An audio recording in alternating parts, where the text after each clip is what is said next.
यासिन मस्ताना बदले बहुत बहुत झारखंडी जोहार, नमस्कार, आदाब, सत श्री अकाल।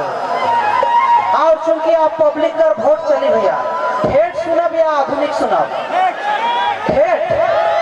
चलो एक ठेठ फिर आधुनिक, ठीक है? ठीक है भैया।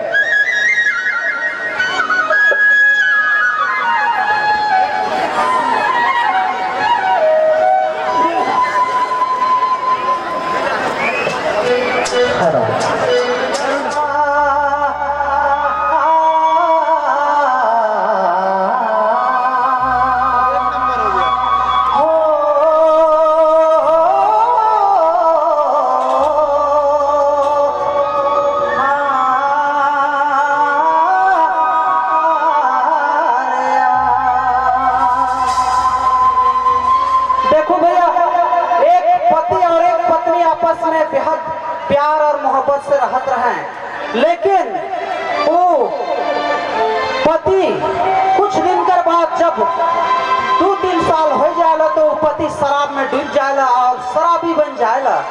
तो फिर वो पत्नी लाख समझाएगा कि देखो शराब नहीं पिए है, शराब बहुत खराब चीज है, शराब से आदमी का जिंदगी बर्बाद हो जाएगा और शराब जे मन पिए ना तो एक्सीडेंट हो के ये दुनिया से चल जाए ना। से लाख पत्नी समझाएला कि शराब नहीं पीना है, लेकिन पति नहीं मानेला और शराब में डूब जाएला। नतीजा ये होवेला कि एक दिन मजबूरन पत्नी के फाइनल डिसीजन लेवे पड़ेला कि आप ये पति से मोर जिंदगी नहीं चली, और पत्नी का करेला कि वो पति के छोड़ के मायके चल जाएला। तो फिर जब 1-2 साल गुजर जाएला तो वो पति के एहसास होवेला कि काश आज शराब नहीं पीतली तो मोर पत्नी मोर जगह रहतलक, और आज शराब में हम डूब गए और मोर जिंदगी खराब हो गलक। तो फिर पति देव का करेला कि कलप कलप के ये गीत के गावेला और पत्नी जे मायके चल गलक है उनके याद करेला और इनका हम सुनाते।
कलपी कलपी कलपी